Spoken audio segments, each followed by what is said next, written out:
Hello everyone, मैं हूं CA Saurabh Singh Baghel and welcome back to my YouTube channel. So दोस्तों, UPPCL assistant accountant के previous year के questions हम इस वीडियो में डिस्कस करेंगे। यूपीपीसीएल असिस्टेंट अकाउंटेंट की वैकेंसी आ चुकी है। आज से फॉर्म फिल करना भी स्टार्ट हो गए हैं और आप लोग जो लोग फॉर्म फिल करना चाहते हैं वो फॉर्म फिल कर सकते हैं। एलिजिबिलिटी के लिए सिर्फ आपके पास बीकॉम होना चाहिए। अगर आप दूसरे स्टेट के हैं तो आप फिर अनरिजर्व में अप्लाई कर सकते हैं। ठीक है।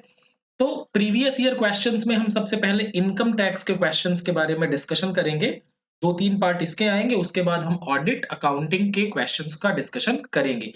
प्रीवियस ईयर क्वेश्चन के बेसिस पर हमें ये समझ में आएगा कि हमें किस तरीके से पढ़ाई करनी है और किस तरीके के क्वेश्चन एग्जाम में पूछे जाते हैं। और साथ ही साथ आपका जो अगर पढ़ चुके होंगे वो रिवीजन भी कर सकते हैं। ठीक है। वीडियो को आगे बढ़ें उसके पहले मैं बता दूं कि अगर आप यूपीपीसीएल असिस्टेंट अकाउंटेंट की प्रिपरेशन करना चाहते हैं तो कॉमर्स पोर्शन जो जनरली 75 मार्क्स का आता है, अकाउंटेंसी, ऑडिट और इनकम टैक्स, उसके लिए आप हमारा ऐप डाउनलोड कर सकते हैं। ऐप की लिंक डिस्क्रिप्शन पे है और वहां से स्टोर पर जाके आप कोर्स इसमें इनरोल करा सकते हैं। उसके अलावा भी कई कोर्स हैं जैसे यूके ट्रिपल एससी या UK PSC assistant accountant Jharkhand PGT commerce. अगर आपको कोर्स की रिक्वायरमेंट है उसके हिसाब से आप प्रिपेयर करा सकते हैं, जहां पे आपको video classes, PDF note, mock test, chapter wise quizzes provide कराए जाएंगे। तो चलिए क्लास को शुरू करते हैं। तो पहला क्वेश्चन है, according to the provisions of Income Tax Act 1961 pertaining to income under the head of salaries, underground allowances granted to an employee who is working in uncongenial unnatural climate in underground mines is exempted up to। मतलब कोई व्यक्ति है, उसको salary मिल रही है और वो काम ऐसी जगह पे करता है जैसे माइंस में करता है, अननेचुरल क्लाइमेट है वहां पर। तो उसको जो अलाउंस मिलता है अंडरग्राउंड अलाउंस, उसमें कितना एग्जेम्पशन मिलेगा, कितना एग्जेम्प्ट होगा? तो इसका सही जवाब होगा ₹800 पर मंथ। 800 रुपए प्रतिमाह जो होगा अंडरग्राउंड अलाउंस एग्जेम्प्ट होगा। ठीक है। अगले क्वेश्चन पे चलते हैं। For the assessment year 22-23, section 194 IA of Income Tax Act provides that tax is not required to be deducted if total amount of consideration for transfer of immovable property is less than। देखो, section 194 IA हमने याद किया था, immovable assets. क्या है? Immovable asset. अगर आप agricultural land के अलावा कोई भी इमूवेबल एसेट ट्रांसफर करते हैं और अगर आपका जो कंसीडरेशन है वो 50 लाख से अधिक है, अगर आपका कंसीडरेशन 50 लाख से अधिक है तो फिर उसके उस पर क्या होगा, 1% से टीडीएस काटने की जरूरत होती है। कितने से? सॉरी, 1% से टीडीएस काटने की जरूरत होती है। ठीक है। अगर 50 लाख, ठीक है, से कम है तो आपको टीडीएस काटने की जरूरत नहीं है। 50 लाख या 50 लाख से अधिक है तो आपको क्या करना पड़ेगा? 1% टीडीएस काटना पड़ेगा। तो पूछा गया गया है कि अगर लेस देन, किससे कम है, तो 50 लाख से कम है तो there is no requirement for TDS. ठीक है। सेक्शंस भी याद रखने हैं, लिमिट भी याद रखनी है, तो आप आसानी से अच्छा स्कोर कर पाएंगे। और अगर कॉमर्स पोर्शन आप पढ़ रहे हैं तो ध्यान रखिए 75 में आपका 65 से कम का टारगेट नहीं होना चाहिए किसी भी कीमत पर, और इसमें लाए जा सकते हैं। अगला, according to the provisions in the Income tax act 1961 pertaining to the income under head of salaries, which of the following will the term salary include? इसमें मतलब इनकम टैक्स में जो सैलरी का कह सकते हैं डेफिनेशन दिया गया है उसमें क्या क्या इंक्लूड होगा? वेजेस, एन्युटी और pension, any gratuity, any fees, commission, perquisite और प्रॉफिट इन ल्यू और इन एडिशन ऑफ सैलरी और वेजेस, क्या होगा? तो देखो भाई, इसमें चारों चीजें इंक्लूड होंगी। सैलरी की डेफिनेशन जो दी गई है वो इंक्लूसिव डेफिनेशन दी गई है। कहा गया है salary includes wages, annuity, gratuity, perquisites. तो इसका सही जवाब क्या हो जाएगा? Option number C. ठीक है। आगे के क्वेश्चन पे चलते हैं। According to the provisions in the Income Tax Act 1961 pertaining to the income under head of salaries with respect to children education allowance, which of the following statement is correct? निम्नलिखित में से कौन सा आयकर अधिनियम 1961 में बच्चों की शिक्षा भत्ता के संबंध में वेतन शीर्षक आय से संबंधित प्रावधानों के अनुसार निम्नलिखित में से कौन सा सही है? तो देखो, एजुकेशन अलाउंस जो होता है वो एग्जेम्प्ट होता है कितना, 100 रुपी पर मंथ पर चाइल्ड,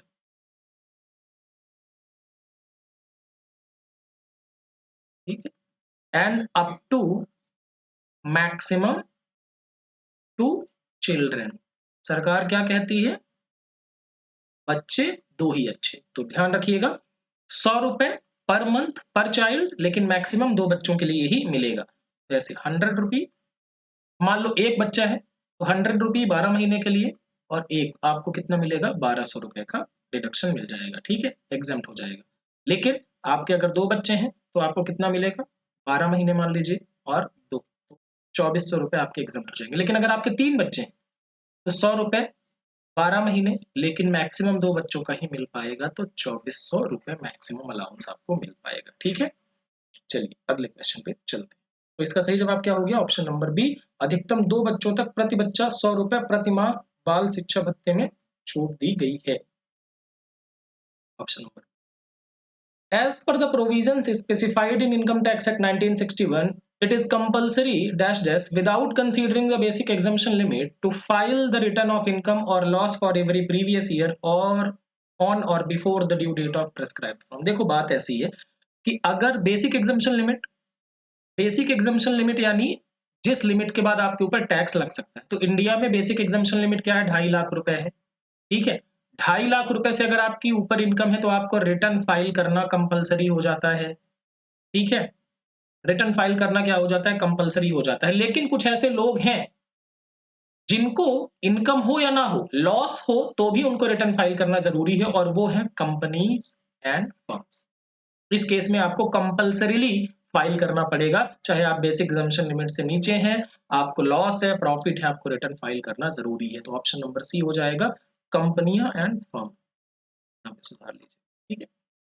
उसके बाद अगले क्वेश्चन पे चलते हैं। According to the provisions of Income Tax Act 1961 pertaining to the income under the head of salaries, which of the following allowances received is fully exempted? यानी कि निम्नलिखित में से कौन सा अलाउंस पूरी तरीके से करमुक्त है, उस पे कोई भी टैक्स नहीं लगेगा। ओवर टाइम अलाउंस भैया ये सैलरी में ही ऐड हो जाएगा। फेयरनेस अलाउंस बिल्कुल टैक्सेबल है। इंटरटेनमेंट अलाउंस ये गवर्नमेंट एम्प्लॉइज के लिए 5,000 तक, ये गवर्नमेंट एम्प्लॉइज के लिए 5,000 तक क्या होता है आपका एग्जेम्प्ट हो सकता है, ठीक है। फुल्ली एग्जेम्प्टेड है वो है कंपनसेटरी अलाउंस रिसीव्ड बाय अ जज। जज को जो कंपनसेटरी अलाउंस मिलता है वो क्या होगा, आप क्योंकि इनके लिए अलग रूल्स हैं, ठीक है, ये जज का जो अपॉइंटमेंट वगैरह होते हैं उनमें अलग से दिया जाता है कंपनसेटरी अलाउंस, ठीक है। तो एक न्यायाधीश द्वारा प्राप्त प्रतिपूरक भत्ता इसका सही जवाब हो जाएगा, ठीक है। अगले question, for assessment year 22-23, section 192A of the Income Tax Act 1961 provides deductions of tax at the rate dash dash on premature taxable withdrawal from employees provident fund scheme, section 192A। अगर आप pre mature EPF से आप pre mature withdrawal करते हैं तो उस case में आपके ऊपर टैक्स लगाया जा सकता है, ठीक है। तो किस रेट से टैक्स लगाया जाएगा, सवाल ये पूछा गया है, ठीक है। तो इसका क्या जवाब होगा भैया, देखिए अगर आप 50,000 या उससे अधिक मोर विड्रॉ कर रहे हैं तो आपके ऊपर 10% का टीडीएस लगाया जाएगा। 50,000 या उससे अधिक तो 10% का टीडीएस लगाया जाएगा, ठीक है।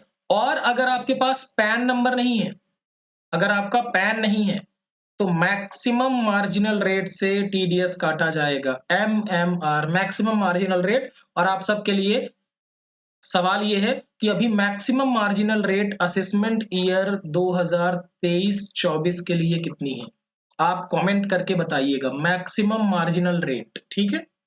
चलिए अगले क्वेश्चन पे चलते हैं। तो इसका सही जवाब क्या हो गया, option number, the provisions pertaining to the income under head of salaries are contained in dash dash of income tax Act. देखो भाई सैलरी हेड से जुड़े हुए प्रोविजन कौन से सेक्शन में है? तो ध्यान रखिएगा सेक्शन 15 टू सेक्शन 17 ये है सैलरी हेड का प्रोविजन। ठीक है, तो इसका सही जवाब क्या हो गया? 15 से 17, लेकिन हम इतने में नहीं रुकेंगे। 22 से 27 किसका है? House property. 28 से 44 किसका है? PGBP, profit and gains from business and profession. और 45 से 55 की बात कौन करता है? Capital gain. और 56 से लेके 59 तक section 56 to section 59 IFOS, income from other sources, ये इंक्लूड होता है। ठीक है, चलिए अगले क्वेश्चन पे चलते हैं। Section 80D of the Income Tax Act 1961 provides that deduction to the extent of dash dash shall be allowed in respect of payment made on account of preventive health checkup of self, spouse, dependent children or parents during the previous year. Section 80D, 80D हमने याद किया था दवाई, दवाई यानी medical insurance वगैरह अगर आपने कराया हुआ है तो उस केस में आपको डिडक्शन इस सेक्शन में मिलेगा। तो कह रहे हैं preventive health checkup. Preventive health checkup का मतलब भैया आप जाते हैं और अपना मेडिकल चेकअप करा रहे हैं, ठीक है, बीमारी अभी नहीं है, आप पता करने के लिए भाई चेक करवा लो, ठीक है। तो उस केस में आपको मैक्सिमम जो डिडक्शन मिल पाएगा वो मिल पाएगा 5000 रुपीज का। कितना डिडक्शन मिल पाएगा? 5000 रुपए का डिडक्शन मिल पाएगा, ये प्रिवेंटिव हेल्थ चेकअप के लिए। और 25,000 रुपए किस लिए मिलता है? आपका आपका मेडिकल इंश्योरेंस वगैरह है। ठीक है, अगला section dash dash of income tax act deals with the deduction in respect of profit or gains from undertakings or enterprise engaged in infrastructure development, operation, maintenance, generation, transmission and distribution of power। अब ये section इन्होंने इसलिए पूछ लिया कि ये power, UPPCL जो है वो पावर कंपनी है ना, तो इन्होंने पूछा कि कौन से सेक्शन में डिडक्शन मिलेगा अगर कोई अंडरटेकिंग, कोई कंपनी है वो विद्युत के उत्पादन, उसको मतलब ट्रांसमिट करने में, डिस्ट्रीब्यूशन में, इन सारी चीजों में लगी हुई है। तो इसका सेक्शन होगा सेक्शन 80IA,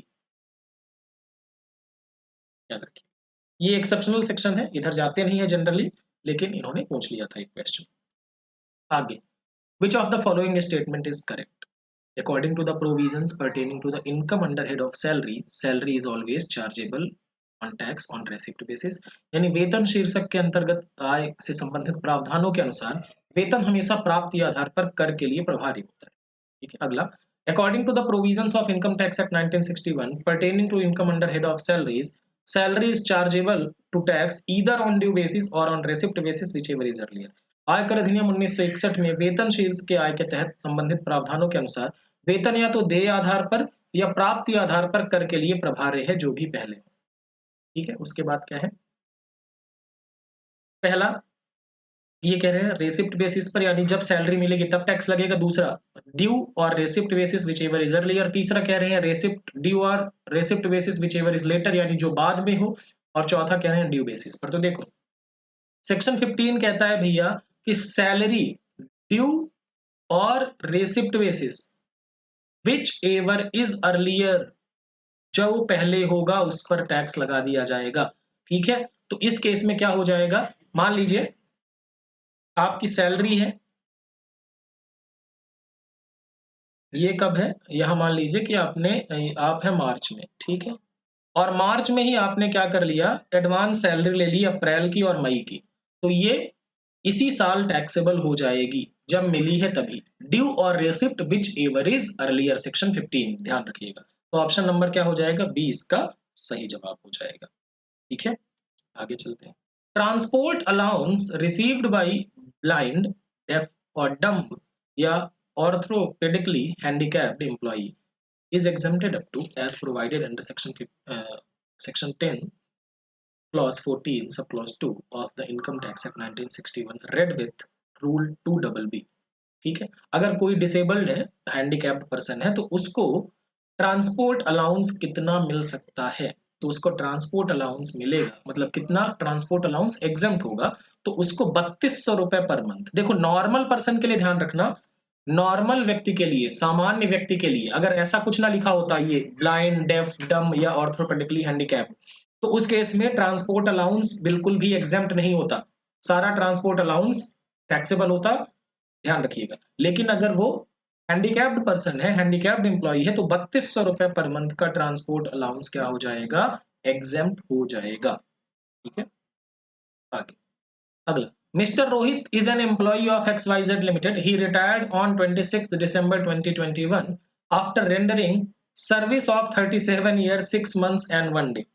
मिस्टर रोहित हैं, XYZ लिमिटेड में काम करते हैं और ये रिटायर हुए हैं 26 दिसंबर 2021 को, और इन्होंने सर्विस जो कंप्लीट की है ना, वो कंप्लीट की है 37 साल, ठीक है, 6 महीने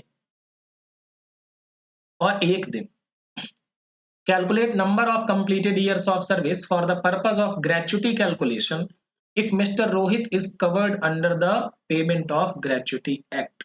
ठीक है, तो पहली चीज, ये एक सरकारी इंप्लॉई है क्या? बिल्कुल नहीं है। ग्रेचुटी का सेक्शन क्या है भैया? ग्रेचुटी का सेक्शन है सेक्शन 10 क्लॉज 10। ठीक है, तो पहली बात तो ये गवर्नमेंट एम्प्लॉय नहीं है, और गवर्नमेंट एम्प्लॉय नहीं है, लेकिन क्या ये ग्रेचुटी एक्ट में कवर्ड है? बिल्कुल कवर्ड है। तो इन्होंने कितने साल कंप्लीट किया? 37 साल, और 6 months and more than 6 months इन्होंने कैलकुलेट किया, मतलब 6 महीने प्लस 1 दिन, तो 1 साल इसको माना जाएगा 6 महीने से अधिक की सर्विस को, तो ये हो जाएगा इनका कितना? 38 साल की सर्विस मानी जाएगी। ठीक है, ग्रेचुटी वाला प्रोविजन पढ़िएगा। अगर ये कवर्ड ना होते तो number of completed year of service को यहां पर लिया जाता। ठीक है, अगर ये ग्रेचुटी एक्ट में कवर्ड नहीं होते तो। अगला, for the assessment year 22-23 section 194Q of the Income Tax Act 1961 requires person being a buyer who is responsible for paying any sum to any resident seller for purchase of goods of the value or aggregate of such sum, such value exceeding rupees 50 lakh in previous year to deduct at tax deduct at source at the rate dash dash of such sum exceeding 50 lakh। देखो बात ये है, section 194Q, ये section नया नया आया था, नया नया मतलब अभी इसको आए लेटेस्ट 2 साल हुए। ठीक है, ये सेक्शन कहता है कि भैया कि अगर बायर बायर का जो टर्नओवर है वो प्रीवियस फाइनेंशियल ईयर में 10 करोड़ से अधिक है, बायर का सेल 10 करोड़ से अधिक है, और वो किसी से खरीद रहा है, मतलब सेलर से खरीद रहा है प्रीवियस ईयर में 50 लाख से अधिक, मोर देन 50 लैक्स, तो फिर उसको क्या करना पड़ेगा? पेमेंट करने के पहले टीडीएस काटना पड़ेगा 0.1% का। कितने परसेंट का टीडीएस काटना पड़ेगा? 0.1% का, और इसीलिए 194Q, क्यू यानी क्वांटिटी ऑफ गुड्स। ठीक है, तो इसका सही जवाब क्या हो जाएगा? Option number C. अगले क्वेश्चन पे चलते हैं। Section dash dash of income tax Act provides deduction in respect of interest on loan taken for higher education. Higher education के लिए लोन लेते हैं तो कौन से सेक्शन में डिडक्शन मिलेगा? तो देखो भाई, 80 डबल डी यानी डिपेंडेंट डिसेबल्ड, यानी आपके ऊपर कोई डिपेंडेंट है और वो डिसेबल है, ठीक है, तो उस केस में आपको एग्जम्पशन मिलता है, मतलब डिडक्शन मिलता है। सेक्शन 80U, इसको बोलेंगे अनेबल, अनेबल यानी अगर आप डिसेबल हैं तो आपको 80U में डिडक्शन मिलेगा। 80E, ई से एजुकेशन, और जी से गरीब, यानी सरकार को जब आप डोनेशन देते हैं उस केस में आपको मिलता है। ठीक है, सरकार होती है गरीब किस्म की। अगला, section dash dash of income tax Act deals with the provisions relating to revised return. कौन से सेक्शन ऑफ इनकम टैक्स में रिवाइज्ड रिटर्न यानी संशोधित विवरणी से संबंधित प्रावधान है? तो इसका जवाब हो जाएगा सेक्शन 139 सबसेक्शन 5। तो बाकी बचे हुए सेक्शन देखो, 139(1) जो है ये रिटर्न ऑफ इनकम की बात करता है, 139(4) किसकी बात करता है? ये बात करता है बिलेटेड रिटर्न की, और 139 सबसेक्शन 3 बात करता है आपका रिटर्न ऑफ लॉस यानी हानि की केस में। ठीक है, और ये हो गया आपका रिवाइज्ड रेट। ठीक है, ये चारों सेक्शन किसी भी बार आ सकते हैं, क्लास में हम सारी चीजों को detail. Certificate of deduction of tax at source to be furnished under section 203 shall be in form number in respect to tax deducted or paid section under section 192। 192 section किसका है भाई? 192 सेक्शन है TDS on salary. ठीक है, क्या है? TDS on salary. और आपने अगर टीडीएस काटा है तो आप क्या करेंगे? जिसका टीडीएस काटा है उसको एक सर्टिफिकेट देंगे, और सर्टिफिकेट होगा फॉर्म नंबर 16 में। सर्टिफिकेट किस में होगा? फॉर्म नंबर 16 में। और टीडीएस के अलावा जो बाकी आप मतलब सैलरी के अलावा जो बाकी टीडीएस होंगे उनमें जनरली कौन सा फॉर्म होता है? Form 16A। तो इसका सही जवाब क्या हो जाएगा? Option number D. ठीक है, आगे चलो। Which of the following allowances is not fully taxable as per Income Tax Act 1961? निम्नलिखित में से कौन सा अलाउंस पूरी तरीके से कर योग्य नहीं है, मतलब फुली टैक्सेबल नहीं है? तो इस केस में ऑप्शन क्या है? ट्राइबल एरिया यानी आदिवासी क्षेत्र में है अगर आप, दूसरा है फैमिली अलाउंस, उसके अलावा है सर्वेंट अलाउंस और सिटी कंपनसेटरी अलाउंस। ठीक है, तो इसका जवाब होगा option number A, tribal area allowance. ये आपका 200 रुपीज पर मंथ एग्जेम्प्ट होता है। क्या होता है? 200 रुपए प्रति माह एग्जेम्प्ट होता है, तो ये फुल्ली टैक्सेबल नहीं है ट्राइबल एरिया अलाउंस। अगला, which section of income tax act 1961 defined the provisions relating to pension? निम्नलिखित में से कौन सी धारा पेंशन से संबंधित प्रावधानों को परिभाषित करती है? तो section 17 subsection 1 clause 2, section 17 subsection 8, section 18 section 17 subsection 2 clause 2। अब देखो ये सेक्शन नजदीक के हैं, इसका सही जवाब होगा सेक्शन 17 क्लॉज 2, पेंशन। आगे चलते हैं। अगला, निम्नलिखित में से कौन सा सही है? ठीक है, अब ये जोड़ी बनाओ टाइप का है। तो देखो भैया, section 16 of income tax act ये क्या बात करता है? डिडक्शन, सैलरी में क्या क्या डिडक्शन मिलेगा। ठीक है, तो सेक्शन 16 IA, ठीक है, ये क्या कहता है? स्टैंडर्ड डिडक्शन देंगे, और स्टैंडर्ड डिडक्शन कितने का देता है? 50,000 रुपए का स्टैंडर्ड डिडक्शन मिलेगा। ठीक बात है। दूसरा, सेक्शन 16(2) ये बात करता है कि भैया इंटरटेनमेंट अलाउंस यानी मनोरंजन भत्ता, उस केस में डिडक्शन मिलेगा, लेकिन ध्यान रखना ये सिर्फ गवर्नमेंट एम्प्लॉइज को मिलेगा। किसको मिलेगा? गवर्नमेंट एम्प्लॉइज को मिलेगा। और कितना? मैक्सिमम 5,000 मिल सकता है। और लिमिट क्या है? 20% ऑफ सैलरी और एक्चुअल रिसीव्ड। ठीक है, इन तीनों में से जो भी कम होगा वो क्या होगा? डिडक्शन के लिए क्या होगा? एलिजिबल होगा। और तीसरा है tax on employment, tax on employment यानी कि section 16 subsection 3 tax on employment, यानी कि इसको कहते हैं हम प्रोफेशनल टैक्स। क्या कहते हैं? Professional tax. इसका डिडक्शन यहाँ पे आपको मिलेगा। तो बताइए कौन से केस में जोड़ी सही बन रही है? तो इसका सही जवाब क्या हो जाएगा? ऑप्शन नंबर बी, कि ये हो गया आपका सही जवाब। ठीक है, तो ये हमने क्वेश्चंस डिस्कस किए। ठीक है, अगर आप कोर्स में एनरोल कराना चाहते हैं तो आप हमारा ऐप डाउनलोड कर लें, लिंक डिस्क्रिप्शन पे है, और वहां से जाके यूपी पीएसएल असिस्टेंट अकाउंटेंट का कॉमर्स पोर्शन का फुल कोर्स आप ले सकते हैं।